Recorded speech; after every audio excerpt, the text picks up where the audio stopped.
할렐루야. 행복한 정시 기도 시간이 되었습니다.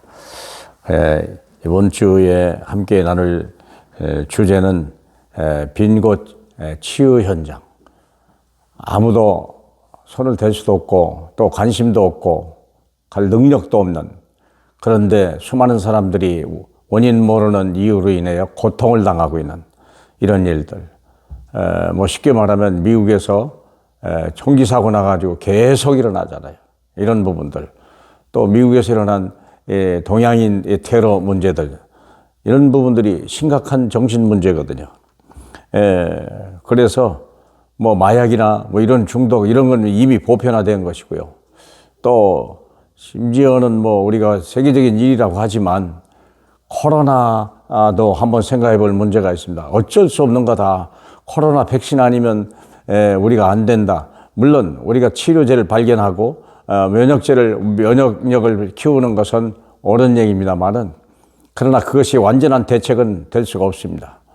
그게 우리는 영적으로 이 문제를 해결해야 되거든요. 그게 바로 예수 그리스도와 그의 피입니다. 그게 무슨 말씀인지, 모세는 그 말씀이 얼마나 엄청난 것인 줄 알고 애굽으로 가서 애굽을 살린 것이거든요. 그래서 예수님이 이 땅에 오셔서 어떻게 치유했는지 세 가지 원리가 있는데, 마태복음 8장 14절로 17절입니다. 예수님이 어떻게 그 시대에 병을 고쳤는지 14절부터 보면, 예수께서 베드로의 집에 들어가사 그의 장모가 열병으로 앓아 누운 것을 보시고 그의 손을 만지시니 열병이 떠나가고 여인이 일어나서 예수께 수종들더라.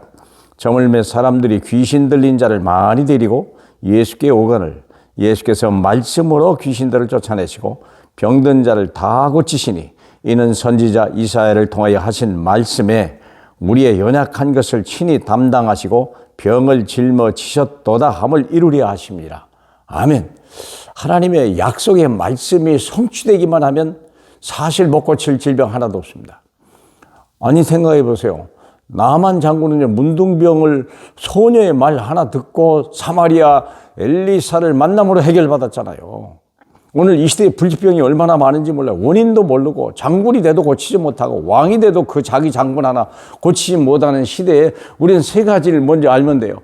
각인된 것, 잘못된 그 분야 먼저 찾아야 돼. 각인된 것, 뿌리 내린 것, 체질된 것. 이미 다른 게 와 있단 말이죠. 우리가 하나님을 떠나 사는 동안에 너무나 많은 다른 것들이 이미 각인된 거예요. 각인된 게 뭐냐면 창세기 3장, 6장, 11장. 다시 말하면 나 중심, 그리고 육신, 돈 중심, 그리고 성공 중심. 이런 일들이 이것 때문에 오는 문제 각인된 거예요. 그것이 어디냐? 뇌 몸에. 그게 사람이 막 견딜 수 없는 거예요. 한정된 재화를 가지고 사람들이 막 거기에 서로 아기다툼이 일어나는 거죠. 그러니 얼마나 많은 사람이, 무능한 사람, 성공한 사람도 문제고 그걸 오래 유지가 안 되거든요.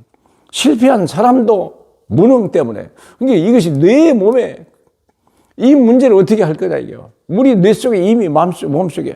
그래서 아이들이 막 어릴 때부터 공부하고 그냥 뺑뺑이 돌리고 학원 보내고 이런 것들이 어디냐, 바로 이런 거예요.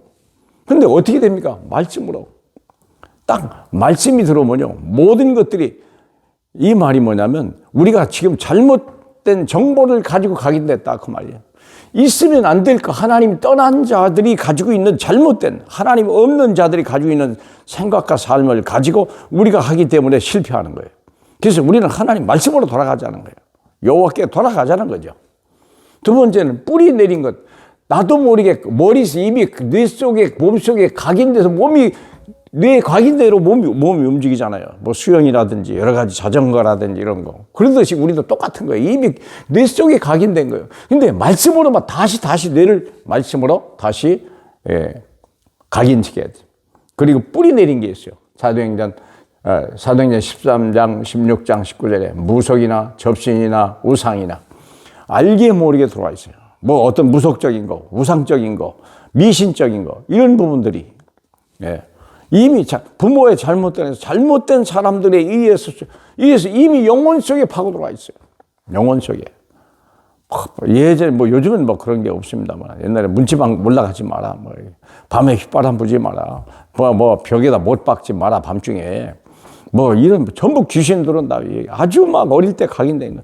요즘엔 별로 그렇게 안 합니다만 그래도 이런 거 방향 따지고 날짜 따지고 지금도 그렇잖아요. 손 없는 날. 지금 보편화도 있어요. 이게 이 잘못 영혼 속에 뿌리 내린 거. 이건 기도로 하는 거예요. 기도로. 기도로 꺾어버리고. 그렇죠. 흑암을 꺾어버려야 되는 거예요. 기도로. 그리고 체질된 것이 있습니다. 이미 내 속에 있는 체질이 되어 있어요. 우리가 이미 마귀자니, 요한복음 8장 44절 마귀자니잖아. 그러니까 나도 모르게 하나님이 아닌 다른 것에 우상 숭배하고 뭔가 이렇게 자꾸 베팅하는 이런 잘못, 일확천금을 누리는 이런 일들이 뭐 자꾸 점치 이런 걸 취미라고 하지만 무서운 거예요. 거기에 정신 문제가 와 있죠. 육신 문제 오지요. 우리가 내세 문제 오죠. 나중에는 자녀 문제까지 와버리는 이 문제를 별것 아니라고 생각한 것들이요. 이미 삶 속에 들어와 있는 거예요. 잘못인지 나쁜 것인지도 모르고 분별력도 없어요. 자꾸 우상숭배, 조상숭배 이런 모습들. 그게 어디서 나온 겁니까 생각해요. 조상이 귀하신 분이지만 그분들이 우리 복을 줄 수 있는 건 아니잖아요. 죽은 조상이 신이고 산 조상은 무거운 짐이고 잘못된 사상, 이 삶 속에 들어와 있는 거예요. 예배로 해야 돼요. 하나님 앞에 경배하며. 그래서 우리 하나님의 부여하심과 우리 하나님의 자비하심과 우리 하나님의 사랑이 우리의 마음을, 삶을 치유하고 영혼을 치유하고 뇌를 치유할 때 하나님은 우리를 올받게 되는 것입니다. 저물어 사람들이 귀신 들린 자를 많이 데리고 예수께 오거나 예수께서는 말씀으로 귀신들을 쫓아내고 모든 병을 고치셨다고. 말씀이 들어가면요 마귀가 들어올 자리가 없어지는 거예요. 사랑하는 여러분, 저와 여러분이 그래서 예배 성공하시고 말씀을 잡고 우리가 기도함으로 인하여 우리 속에 나도 모르게 있는 체질화된 각인된 잘못된 모든 약한 것들과 모든 질병들이 치유되는 귀한 시간 되길 주님의 이름으로 축복합니다. 우리 하나님 아버지 감사합니다. 우리를 먼저 증인으로 삼으시고 먼저 치유받게 하시고 우리 마음과 우리 뇌와 우리의 삶 속에서 다른 사람과 다른 바른 길로 갈 수 있도록 진리를 향하여 가고 진리를 선포할 수밖에 없는, 그래서 237 빈 곳을 향하여 우리도 나갈 수 있는 우리의 걸음걸음이 될 수 있도록 축복해 주옵소서. 예수님 이름으로 기도합니다. 아멘.